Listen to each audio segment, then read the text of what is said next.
Hey everybody, welcome back to Junk Wax America. I wanted to talk a little bit today about the 1984 World Champion Detroit Tigers. I've been putting together the Topps team set of the 84 Tigers recently, and it's the 30th anniversary this year of the 84 season, and so I thought it'd be a good time to talk a little bit about that particular team, show you the cards from that team set. What we're going to be looking at today is the 84 Tiffany set, Topps Tiffany set, and of course the Tiffany cards have the white cardstock as opposed to the gray cardstock, and it's just kind of a nicer version of the regular Topps issue. The front is glossier. So, yeah, I think it's a pretty attractive set. It's, of course, probably best known for the Mattingly rookie, but this was a fun set to put together. All of the cards I'm going to show you were self-submitted to PSA for grading, and had a lot of fun doing that. Got a few hits, some misses, sort of a new convert to card grading, and so I'm not so obsessed with grades, and some of the grades on these cards aren't the best, but it's fun to do, and I think they look good in the slab. So why don't we get started? First card is Tom Brookens. Of course, Brookens was sort of a utility player during the '84 season. He played 113 games, so he saw a lot of action. About half of those games were at third base, but he also had spells at shortstop and second base when Tram and Whitaker were battling injuries sort of mid-season. Brookens was drafted in the first round of the 75 amateur draft, and a lot of these guys that I'm going to be showing you were draftees. That's really where the Tigers built this great team. He broke into the bigs in '79, Brookens did, but was never really convincing with the bat, and eventually he made way at third base for Howard Johnson in '84. We'll talk a little bit more about Johnson later on, but so he was by no means the regular guy over at third in the '84 season. He did have 5 at-bats in the '84 postseason.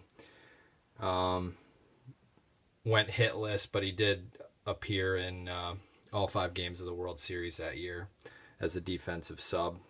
And of course then Brookens went on to spend better part of a decade here recently in the Tigers organization as a minor league manager, major league coach, and just recently when Brad Ausmus was hired as manager, Brookens was not retained, so he's I think officially retired now. So Godspeed, Tom Brookens.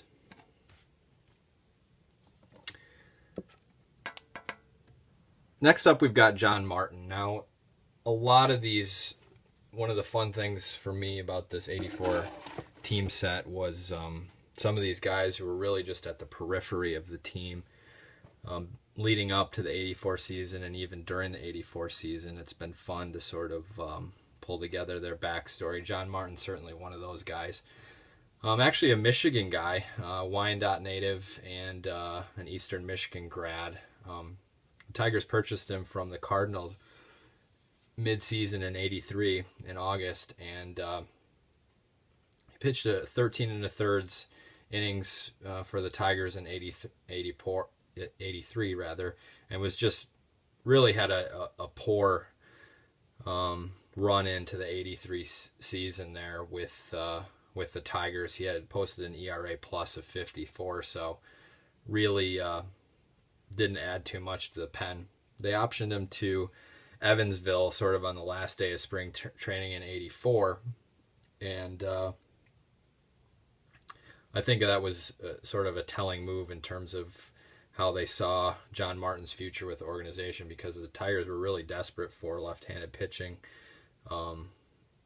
in the spring of the '84 season, and John Martin apparently did not fit the bill for the Tigers. He was really terrible at Evansville for the first sort of half of the '84 season, and they traded him to Baltimore midsummer. And he spent one more season in pro ball in 1985, but he never returned to the big leagues. So John Martin, one of these guys sort of on the periphery of a team that was destined for greatness.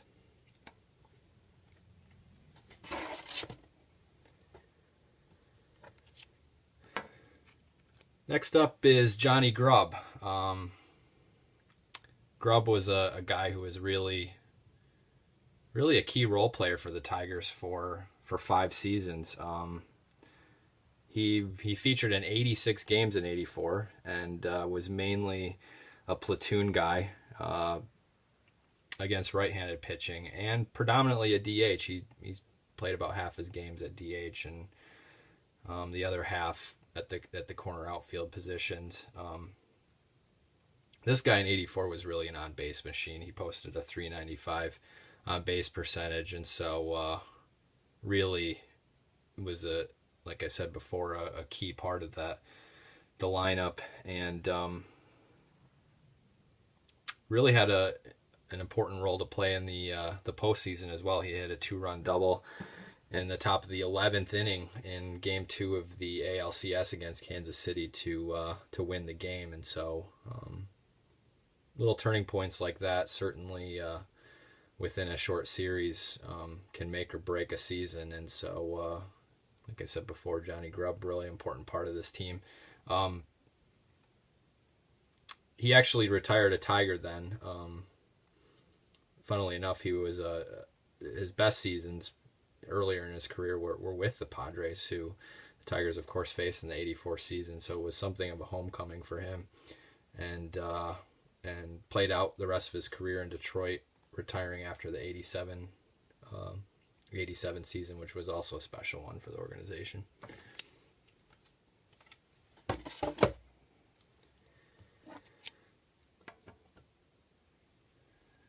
Next is Kirk Gibson, and of course Gibby's a real club hero to some extent. I mean, another Michigan guy, of course, Pontiac native, and star football player at Michigan State. '84 was really his breakout season. I mean, before then, he battled attitude problems. He had any number of injuries for the early part of his career. And there's really some question about whether he could ever fulfill his potential, but really it wasn't. In '84, he really locked down the right field position permanently, and had his coming of age season to some extent in '84. One notable thing about the season for Gibson is he was the club's very first 20-20 man in '84. 27 home runs, 29 stolen bases, and for a team that could look back on 81 years of or 83 years of unbroken history, that's quite a significant achievement. So yeah, big year for Gibson. Obviously, he was a monster in the postseason, ALCS MVP, and then everybody knows about his famous 3-run homer in the 8th inning of Game 5 of the World Series off Goose Gossage. That really put the series to bed. One of the iconic moments of that series, probably the iconic moment. So, yeah, Kirk Gibson, huge part of the '84 Tigers.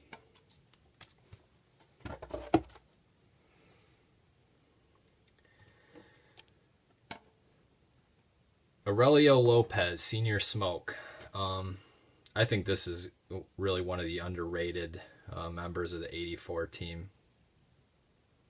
And keep in mind, this guy, to some extent would be overshadowed in the '84 season, but going into the season, this was really the rock of the bullpen. I mean, Lopez was an all-star in '83. He was certainly, even after the big trade we'll talk about, the established shutdown guy. the closer in the early part of the season, and was really the horse in Sparky's bullpen. Had 137 and 2/3 innings pitched in 84, which is just amazing for a relief pitcher in this day and age. And ERA plus of 134. So this guy was just really a beast coming out of the bullpen. Unfortunately, Lopez, for all of his contributions and heroics in sort of the early to mid 80s with the Tigers, became the first member of that team to pass away, and he actually died tragically in 1992 in Mexico, his native country, in a car accident. So rest in peace, Senor Smoke.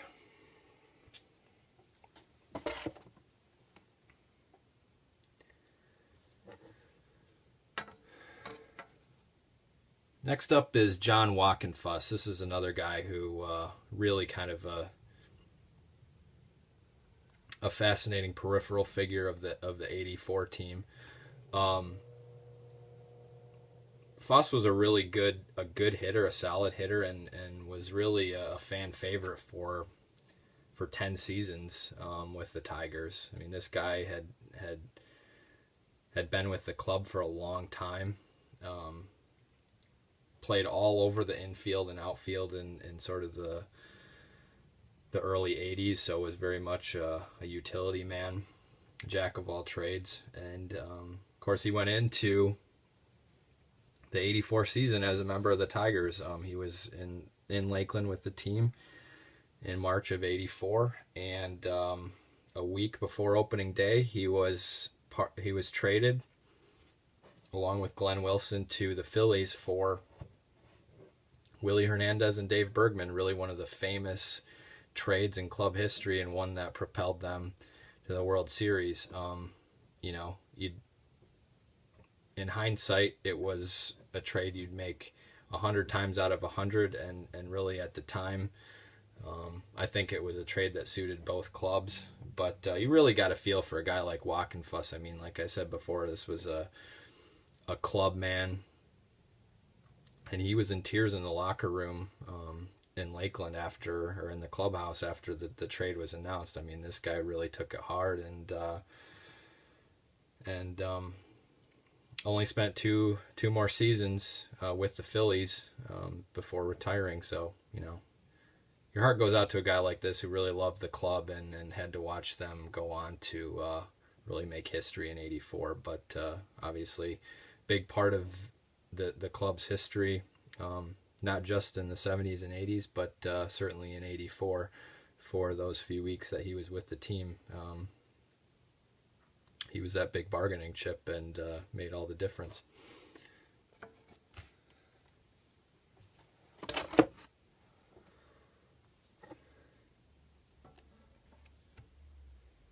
Next, we got the 83 strikeout leaders card, which of course Mr. Jack Morris is featured on, along with Steve Carlton, obviously from the Phillies. Just real briefly, the one thing I'll say about this is that 83 was really a sensational year for Morris. I mean, obviously he, with the team success in 84,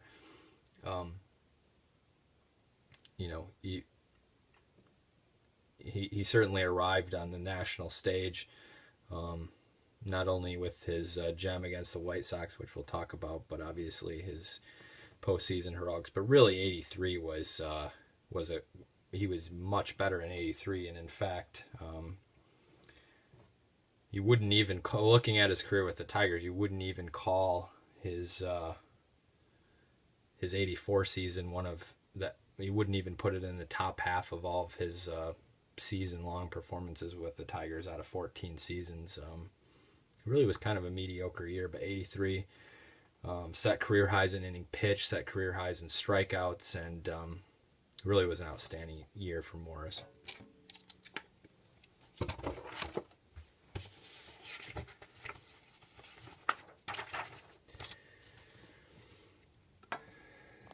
Next up is Dan Petrie. I'm really happy with this card. Obviously, it's always cool to get something back as a PSA Gem Mint 10, something that you've self-submitted. Petrie, I've got, some a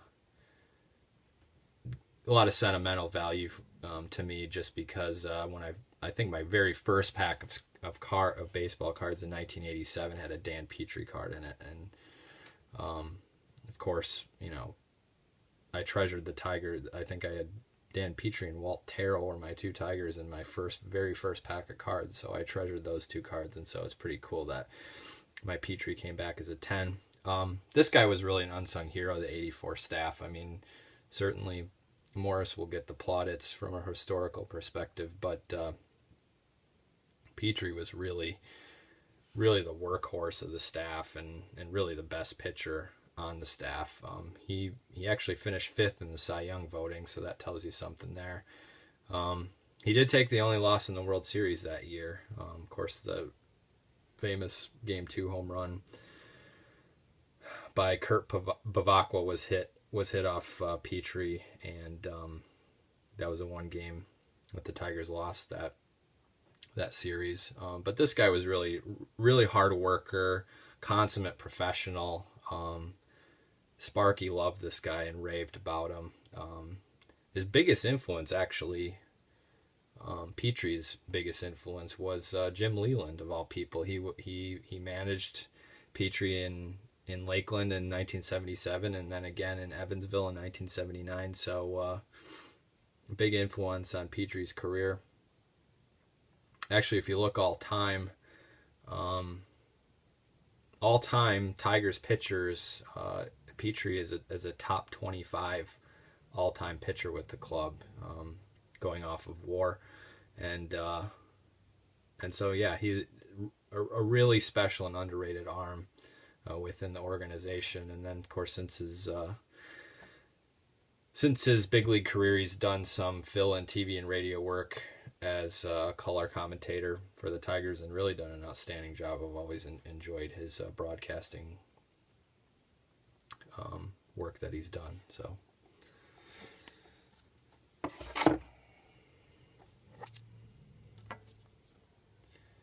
up next is Juan Berenguer, mint 9 for this, so another nice grade. Was happy with that. Officially, Berenguer was the 4th starter on the staff. He really locked that position down sort of mid-season. Performance-wise, you would call him the 3rd starter. I mean, certainly his performance in the 84 season is worthy of that title. He started 27 games, pitched 168 and a third innings, and so was really a big part of that rotation. And coming out of the 83 season, really he was sensational as a spot starter in 83. And a lot of that was down to learning the split-fingered fastball from Roger Craig, the pitching coach, who, Morris was another guy who learned the splitter from Roger Craig. It was really kind of his go-to pitch that he taught a number of guys on the staff. He never did actually pitch in the postseason, Berenguer, and that was down to some really stellar starting performances by the Tigers pitching. Eventually, the Tigers sent him to San Francisco as part of the trade that netted Matt Noakes, which was another, obviously, late 80s guy that I really loved growing up.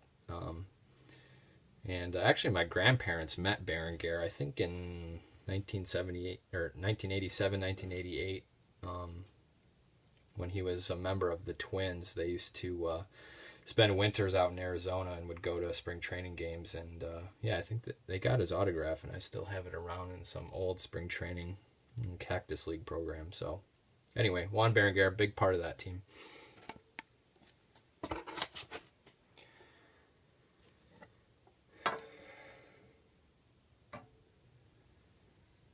So next up is Jack Morris. I think I got a touched corner on this. That came back a 6. Not the best grade, but one of the funny things about this card is the fact that the the inset picture of Morris is practically the same exact picture as the main photo. That just kind of a little bit of laziness on Topps' part, maybe, but Morris was really the guy who was eating innings all year long for the Tigers. 240 and a third innings pitched, so kind of leaving, taking up where he left off in '83, certainly, in terms of a workhorse. Always took the mound. I think the only start he missed was right before the All-Star break, because he ended up starting the All-Star game, and was also 7th in the Cy Young voting, so finished behind Petrie. April and May were really his dominant months. I mean, this guy was sensational to start off the season, in line with the team. Of course, the 35-5 start that everybody knows about, but held batters to a 185 average in April and May, which is pretty spectacular. And famously threw the no-hitter at Comiskey Park on April 7th, which was on national TV and really one of the highlights of the season. So yeah, Morris had an outstanding start, started 10-1. Really struggled in mid-season,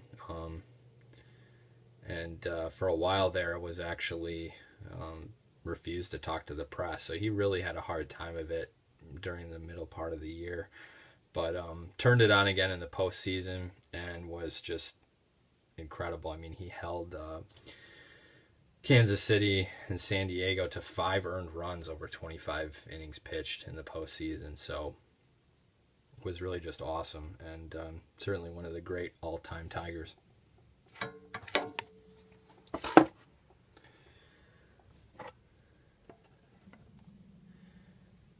Next up is Wayne Krenchicki, and this is another guy who certainly very much on the periphery of the '84 team.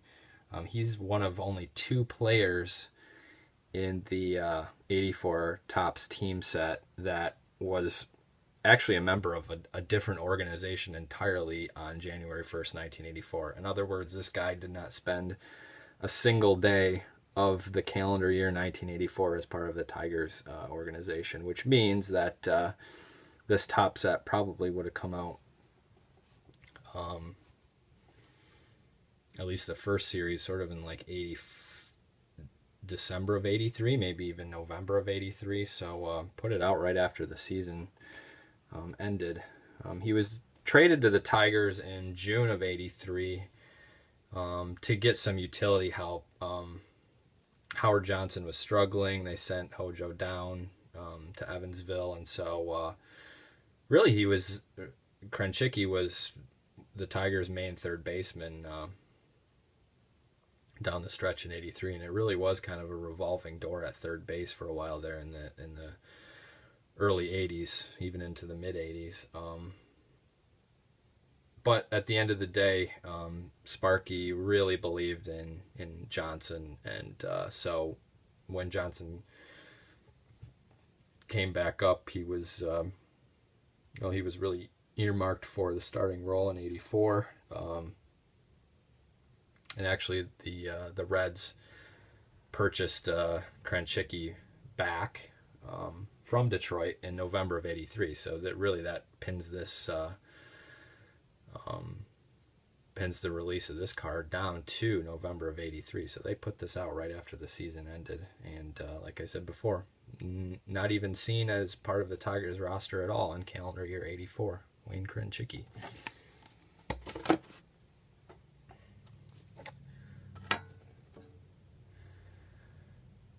Sparky Anderson. George Lee Sparky Anderson.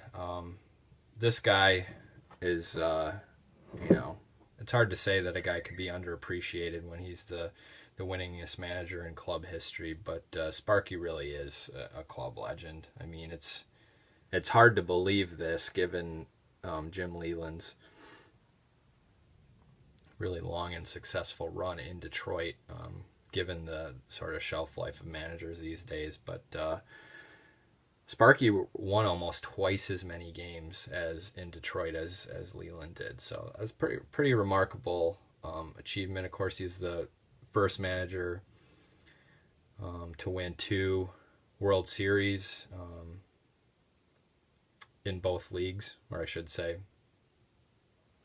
he's the first big league manager to win World Series as manager of teams in both leagues with Cincinnati and then of course in Detroit.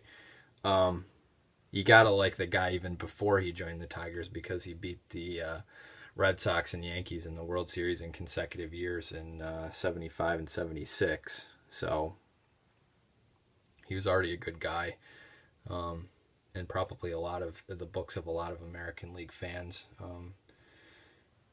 even before he joined the league. But I just read his sort of diary of the '84 season. Again, bless you boys, and he's really a remarkable manager. Later on, he refused to manage the replacement players during the strike in '95, and then retired at the end of that season. And really, unfortunately, kind of had a falling out with the organization. And then just 4 years ago in 2010, Sparky passed away, and it's unfortunate that it had to happen after he died. But the Tigers have tried to make right, and they've retired his number 11. And also in 2011, they wore Sparky patches. So good to see them trying to make amends, but it's too bad that it didn't happen more sooner than it did.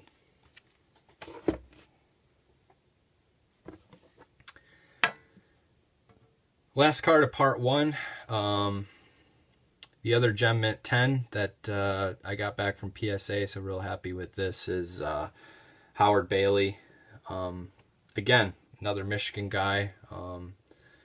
There were more of those back in decades past playing for the Tigers, but Grand Haven native Bailey was, and Grand Valley State alum.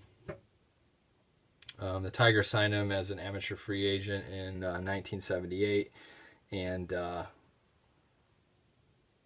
mainly a bullpen guy, mainly a reliever. 83 was sort of his, I guess you could say, career year with the Tigers, in that he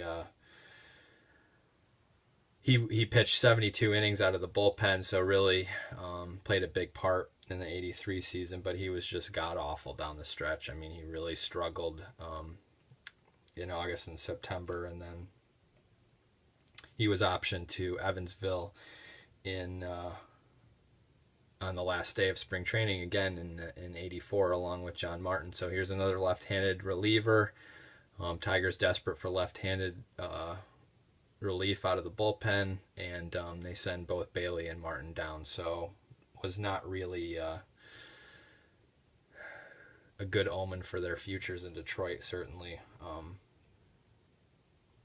So he had a real brutal year again in 84 with Evansville, and then even Birmingham. He found himself down in Double-A during the 84 season, and quite a bit removed from the Tigers, who were riding high. And after 84, never pitched professionally again. So again, another guy kind of on the periphery who was almost there, but not quite. That concludes part 1 of the 84 Tigers team set, and make sure to check out parts 2 and 3. And hope you have a great day. Thanks.